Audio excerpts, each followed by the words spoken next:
To get started with your variation on the even moss stitch, you're going to need to create a chain, foundation chain of an odd number, and I've got, I think, 11 chains here.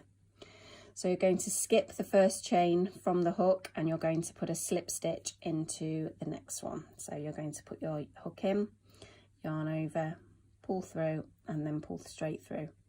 And be careful not to make the slip stitches too tight because you will have to go in them on the next round.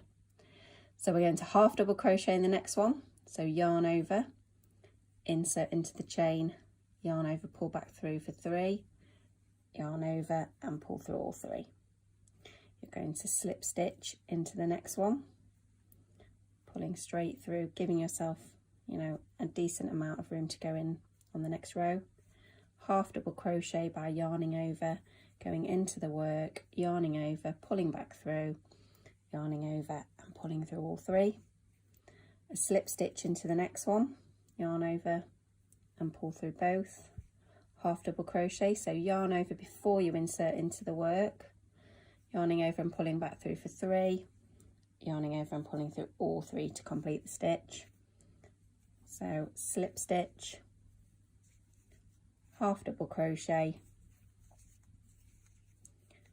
slip stitch, not a split stitch, which is always, if you do split your stitch, rather than forcing it, I would pull it down and start again.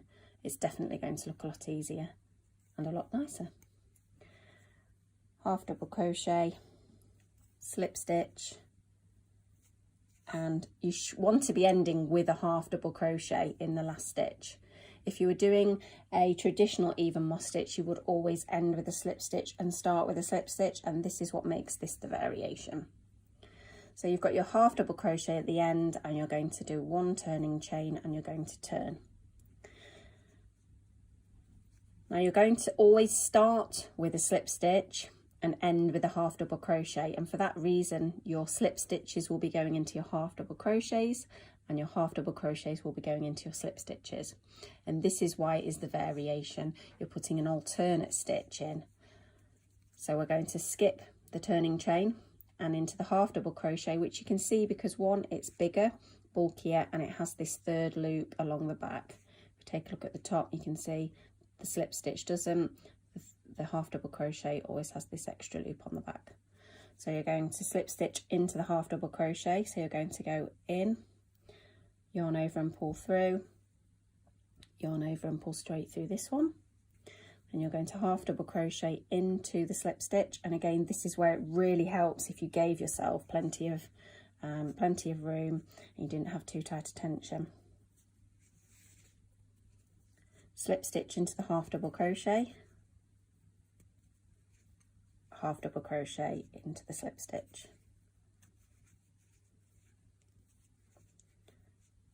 slip stitch into the half double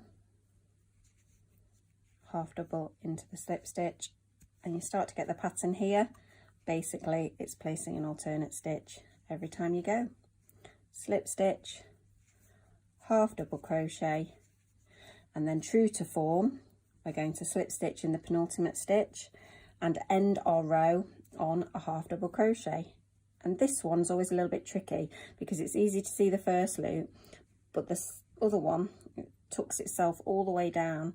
So what I like to do is give myself a little bit of a tug the other side, turn it back around, and then you can see I've got both of the loops quite nicely ready to go with my half double crochet. She says as she then can't get them in. There we go. It's always the first one that's a little bit tricky. After that, you shouldn't have a problem. So finishing on a half double crochet and you're ready to go. So we're going to turn with a chain. We're going to miss the turning chain and we're going to start the row with a slip stitch into this very first half double crochet. She says as she gets it a little bit. There we go. Then we're going to half double into the next slip stitch.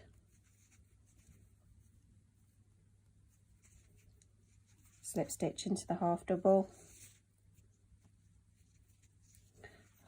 into the slip stitch. And essentially you carry on. You always end on a half double.